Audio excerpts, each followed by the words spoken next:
Hi folks, we're going to continue with some Chapter 11 problems. Here goes. A house at the bottom of a hill is fed by a full tank of water, 8 meters deep and connected to a house that is 120 meters long and at a 50-degree angle above the horizontal. We want to know what the gauge pressure is at the house. Now, gauge pressure, if you recall, is the pressure that the pressure gauge is going to read, not including that atmospheric pressure.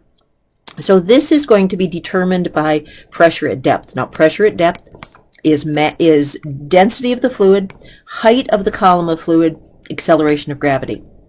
So all we care about is the actual height of this column of fluid. We want to know the difference in height from here to here. So first thing we've got to do is a smidge of trigonometry. If this is my hypotenuse, this is my angle, we need to know that side in order to know the difference in height from here to there. So the height is going to be equal to the opposite sides, and I'm going to use the sine. So this is going to be my hypotenuse, 120 meters, times the sine of 50 degrees. When I do the math on that, I end up with 91.9 meters. Now, this is not the only thing giving height and giving pressure to that water. There's also that 8 meters of the water tank. So I'm going to add an extra 8 meters here for the water tank, and that gives me 99.9 meters, and that's going to be the height involved in creating that pressure. So the pressure at depth is going to be the density of water. Water is 1,000 kilograms per cubic meter. The height difference is 99.9 meters. And our old friend gravity, 9.80 meters per second squared. When I throw all of that into my calculator, I end up with, and I apologize, that's left over from something else. When I throw all of that into my calculator, I end up with a pressure of 9.79 times 10 to the 5th pascals. So that's what the pressure gauge down at the house is actually going to read. Now, part B of the problem says this. It says if there is a water pipe down at the house that breaks, how high will the column of water shoot up? Well, the column of water will only shoot up as high as the original pressure came down. So if it started at 99.9, it will shoot up to 99.9 meters, and that is the height of the column in case it breaks down at the water at the house, and we've all had stuff like that happen, and that's no fun whatsoever. Let's go on to another problem. Now, this is a weird but true story. Back in the 1970s, waterbeds were all the rage. They consisted of a large balloon-type bladder full of water, and a king-size waterbed is, so let's draw this because we're going to have to draw this rectangular shape. Oops, I think I drew things kind of wacky, but we'll get the idea here. It is 72 inches wide, 84 inches long, and 12 inches deep. A friend was living in an old house and wanted to know if the floor was strong enough to support the weight of the waterbed. He calculated that the weight of the water using the density equation, then added another 100 pounds for the frame and the headboard. He then marked out an area on the floor where he wanted to set up the bed with masking tape.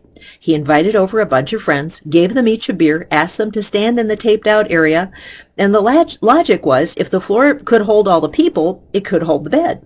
Assuming that each friend weighed an average weight of 175 pounds, how many people were needed for the test, and round the number off to the whole number of people, and you can ignore the weight of the beer. So the question is, if we had to replace the weight of this, the whole waterbed plus that extra 100 pounds for the frame, how many people would we have to have stand there in order to make this work? Well, first off, we're going to have to find the volume of water we're talking about. So I'm going to have 12 inches times 84 inches times 72 inches.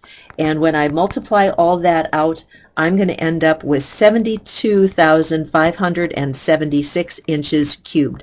A lot of people look at this and say, how can you have that many digits when you only have 2 significant digits here? When you're dealing with this volume thing, it gets kind of tricky, and in reality, yes, we should only have 2 sig figs, but we're going to carry these through for the moment. Now, in order to find weight, we have to first find mass. So we're going to go and use our density equation. Density is mass divided by volume. So mass is going to be density of water multiplied times volume. So the mass of the water is going to be the density of water, 1,000. Oops, I was going to do 1,000 kilograms per meter cubed times the volume of the waterbed. But what's the problem? This is in cubic meters. This is in cubic meters. This is in cubic inches. We can't do that. So we're going to have to do one heck of a massive conversion. So let's go ahead and do that down here, and then we can put our cubic meters up there. So I've got 72,576 inches cubed. Get rid of inches, keep meters. If you look on the conversion sheet, there are 39.37 inches in a meter. I want this cubed, so I am going to cube this, this, this, and that. Remember, you got to cube that conversion factor. Then everything will cancel. Boom, boom. So this number divided by the 39.37 cubed, and I end up with 1.19 cubic meters of water. So that's the volume of water. I can go back and put it in this equation. Mass is density times volume. So I'm going to put that up here, 1.19 cubic meters. Volume units will cancel. I'll end up with a mass of water of 1,190 kilograms. Well, that's all spiffy, but we've got to convert this to pounds. So let's convert that to pounds. So if I've got 1,190 kilograms, I look in my conversion sheet, got to convert that to pounds, get rid of kilograms, go to pounds. There are 2.20 pounds per kilo. When I multiply that out, I get 2,610 pounds.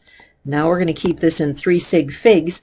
And, oh, don't forget, we've got an extra 100 pounds of bed frame. So we've got 27 and 10 pounds of weight we've got to worry about. And we want to know how many people to stand on this spot. Well, we've got 27 and 10 pounds. Let's set up a TIE fighter. I've got 175 pounds on average per person. When I divide this out, let's see what I get. 2710 divided by 175.